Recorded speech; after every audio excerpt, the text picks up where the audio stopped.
TDP అధినేత చంద్రబాబు ఉదయం 11:27 ప్రమాణ స్వీకారం చేస్తున్నారు.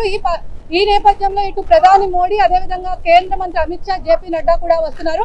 ప్రస్తుతం ఇక్కడ మనతో పాటు కొంతమంది టీడీపీ కార్యకర్తలు ఉన్నారు. ఆల్రెడీ తెలుసు. చెప్పండి సార్, ఎలా ఫీల్ అవుతున్నారు? చంద్రబాబు అని నేను అని కూడా ప్రమాణ స్వీకారం చేస్తారు. గత 5 సంవత్సరాలు కూడా మీరు అనేకంగా పోరాడారు. ఎలా చూస్తారు?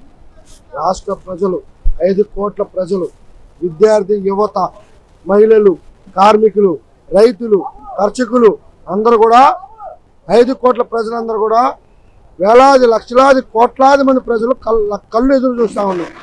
నారా చంద్రబాబు నాయుడు అనే నేను అనే ప్రమాణ స్వీకారం కోసం ఎన్నో రోజుల నుంచి 5 సంవత్సరాల్లో అనేక రకాలుగా అనేక విధాలుగా అనేక కేసులతో ఇబ్బందులు పడినటువంటి ఈ రాష్ట్ర ప్రజలు, ఈ రాష్ట్రంలో మహిళల మీద 33,000 మహిళలు అదృశ్యమైనటువంటి సంఘటనలు గత 5 సంవత్సరాల్లో మనం చూసాం.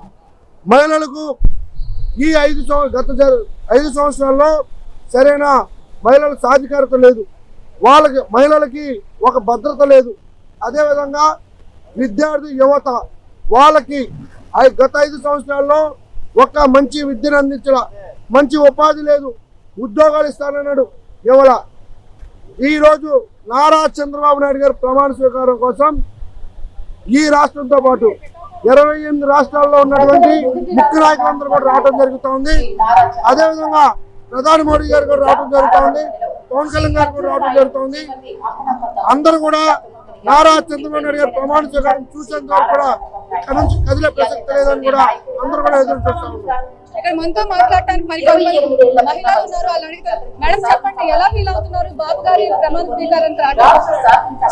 చాలా హ్యాపీగా ఉందండి, చాలా హ్యాపీగా ఫీల్ అవుతున్నాము. చంద్రబాబు నాయుడు గారి ప్రమాణ స్వీకారం కోసం చూడటం కోసం మేము అభివృద్ధి కోసం చాలా కాలంగా ఎదురు చూస్తూ ఉన్నాము.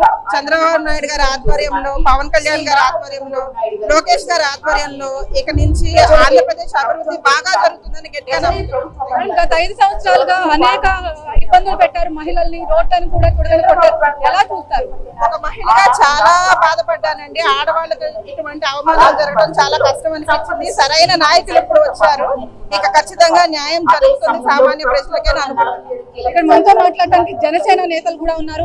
జనసేన అధినేత పవన్ కళ్యాణ్ కూడా భారీ మెజార్టీతో కూడా వచ్చారు. ఈ నేపథ్యంలో జనసేన నాయకులు జనసేన అధినేత పవన్ కళ్యాణ్ పిఠాపురంలో భారీ మెజార్టీతో గెలిచారు. గత దశాబ్ది కాలం కూడా చాలా ఇబ్బందులు పడి ఖచ్చితంగా పెద్ద ప్రోత్సాహం కూడా ఇవ్వబోతున్నారు చంద్రబాబు. ఎలా ఫీల్ అవుతారు? ఈరోజు పవన్ కళ్యాణ్ గారు పిఠాపురంలో మొత్తం వాళ్ళు మినిస్టర్గా ఉన్నప్పుడు రోజు అన్నది అసెంబ్లీ గేట్ దాఖలేమనేసి ఈ రోజు ప్రధానమంత్రి కూడా తీసుకొచ్చి ఈ రోజు రాజ్యసభలో మాట్లాడడం జరిగింది. ఎందుకంటే పవన్ కళ్యాణ్ గారు ప్రజల కోసం వచ్చారు. అందుకే ప్రజా తీర్పు మొన్న జరిగింది. ప్రజల తీర్పు తప్ప ఎక్కడ కూడా నాయకులు కాదు.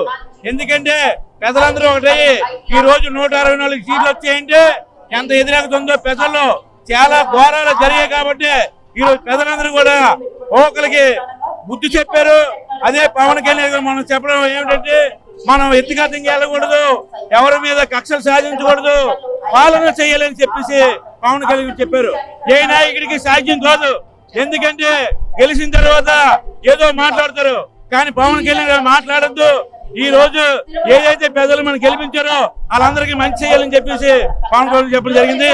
ఈ రోజు ప్రమాదం జరుగుతుందంటే ప్రజలందరూ కూడా ఎంతో సంతోషంగా ఆనందంగా వచ్చి ఈ రోజు సభకు అందరూ చేరుకున్నారు. ఈ రోజు పెద్దలు ఓట్లేసి గెలిపించి పెద్దరాజు వచ్చింది ఈ రోజు. ఎందుకంటే నాయకులు కాదని పవన్ కళ్యాణ్ చెప్పారు. పెద్దలకి ఈ అవకాశం ఇచ్చిన పెద్దలందరూ కూడా చీపురుపల్లి జనసేన పార్టీ తరఫున పెద్దలందరూ కూడా హృదయపూర్వక నమస్కారాలు తెలుపుకుంటూ ఈ అవకాశం ఇచ్చిన పెద్దలందరూ కూడా మరి ఇలాంటి ప్రభుత్వాలు రావాలని మనస్ఫూర్తిగా కోరుకుంటుంటారు. మనతో మాట్లాడటానికి మరి కొంతమంది మహిళలు ఉన్నారు. చెప్పండి, ఎలా చూస్తారు? ఎలా ఫీల్ అవుతున్నారు? ఈ రోజు మన ఆంధ్ర ఈ విధంగా హుషారుగా ఉన్నామంటే అది కేవలం నేను చంద్రబాబు నాయుడు అనే మాట కోసం మనం అందరం ఉన్నాం. అదే గనక మనం గెలవకపోతే ఈ పాటికి ఆంధ్ర శ్మశానం అయిపోయేది. ఇంత చల్లగా వెచ్చగా మనం ఉన్నాము అంటే అదంతా చంద్రబాబు గారు చల్ల వల్లేను. జై చంద్రబాబు. మొత్తం మీద చూసుకున్నట్లయితే టీడీపీ అధినేత చంద్రబాబు నేను అని కూడా ప్రమాణ స్వీకారం చేయడానికి తమంతా ఎదురు చూస్తామని చెప్పి గత 5 సంవత్సరాలుగా మేము చాలా అరాచకాలకు ఇబ్బంది పడ్డాం. కానీ ఇప్పుడు రానున్న రోజుల్లో ఖచ్చితంగా చంద్రబాబు ముఖ్యమంత్రిగా చేసుకుని రాష్ట్రాన్ని అభివృద్ధి పథంలో నడిపిస్తామని చెప్పి కూడా ఇక్కడ వీళ్ళైతే చెప్తారు. ఇక్కడ ఉన్న విష్ణు